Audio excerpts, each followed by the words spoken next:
Hi, this is Dennis Nessler, Editor-in-Chief of Lodging Magazine. Welcome to our newest product, our newest online product, straight from the source. We have with us today John Csukor, Head of Culinary for North America for Entegra Performance Kitchen. Welcome, John. How are you? Really great. Thank you for the welcome and glad to be here. Great. We're glad to have you. John, maybe start out by talking a little bit about, I know data is so important in Hmm. today's world and getting the right data. Kind of how that influences things for whether it's menu decisions or pricing or many of the decisions you need to make, how you guys kind of look at that and go about taking care of that. Yeah, absolutely. I think data is critical, first of all. I think the modernization of information is really helping savvy restaurateurs connect to their clientele a little bit stronger. And what I mean by that is, we've got such a remarkable way to capture sales information and learn a bit more about clients. A lot of POS that's out there, great point of sale, Yeah, is designed to extrapolate some ethnographic and personal information from our clients, and we can take that and learn. So then, what do you do with that information?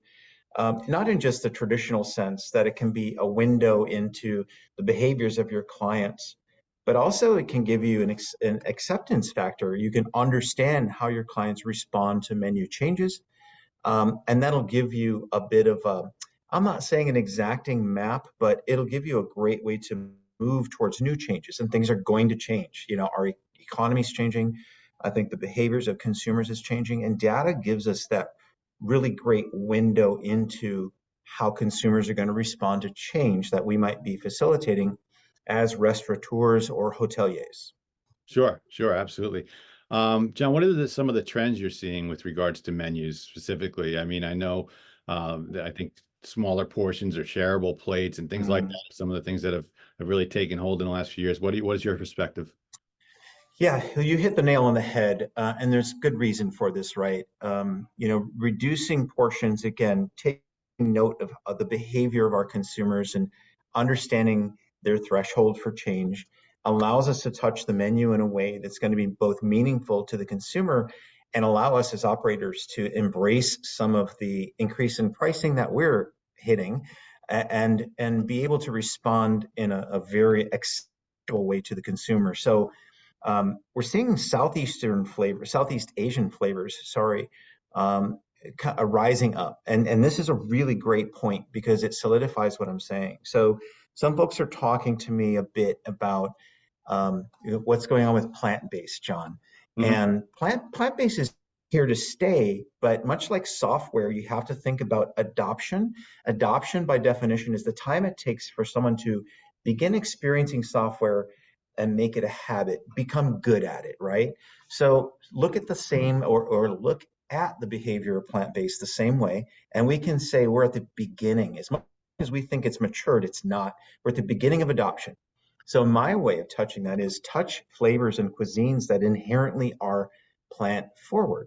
Southeast Asian cuisine, Vietnamese cafe flavors are a big deal right now. I just did a demonstration at the Restaurant and Bar Show in Vegas, and I prepared a pomelo salad, a very Vietnamese inspired pomelo salad, and it had small strands of pork in it as the flavor enhancement, as a garnish, and as showing value in the dish. But it was only probably 9 or 10% of it was animal protein. So think these flavors that are plant forward already, and understand that not only have we had loads of folks coming back from overseas. I'm a military vet myself, but so many military have been in the Middle East. Those flavors are something that they fell in love with. They're healthy, they're plant forward, and they're flavors that we're seeking now that we're back in the States as veterans. Another is Indian.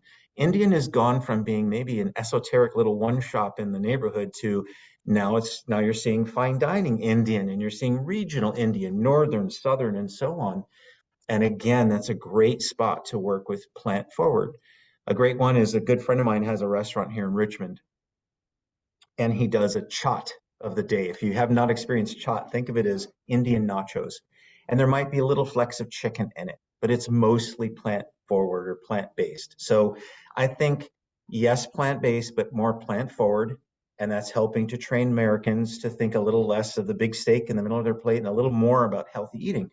But these exciting flavors of international cuisines are something that are on the rise and really strong this coming year. Where are food costs right now? Are they dramatically higher than they were 18, 24 months ago?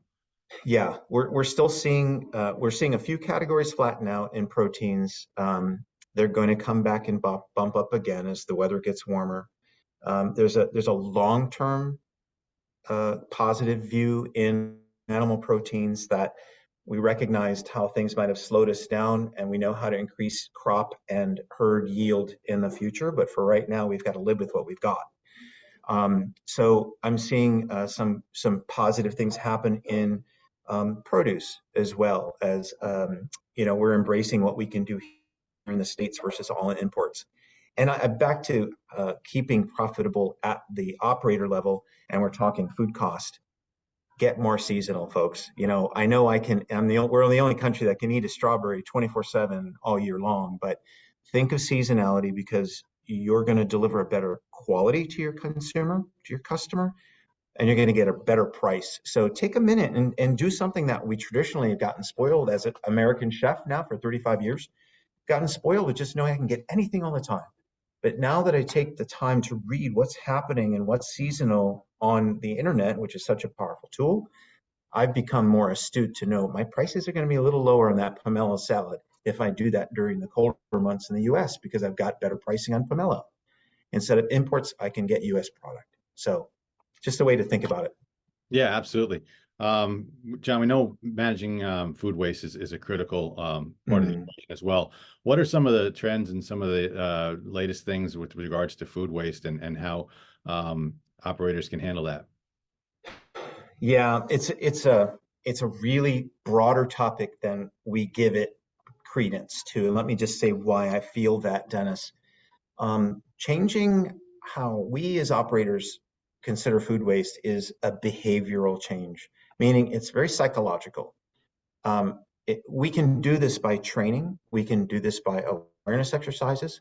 We as Entegra have a contract with an amazing software company that helps electronically evaluate how we're prepping our food and what's hitting the trash. But all of that is just to say we're identifying the practice of being wasteful and recognizing ways to reduce that.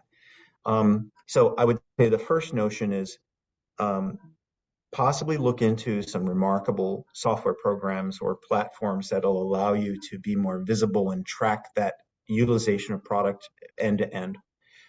The other is self-training, is the awareness exercise of weigh your products before and after you're done prepping, and it'll make you more aware of, gosh, if I was a little better on trimming, I might not have as much trimmer waste.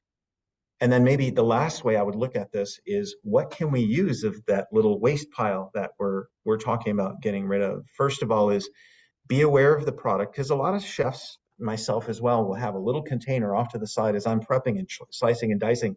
I'm putting my waste in that little bin.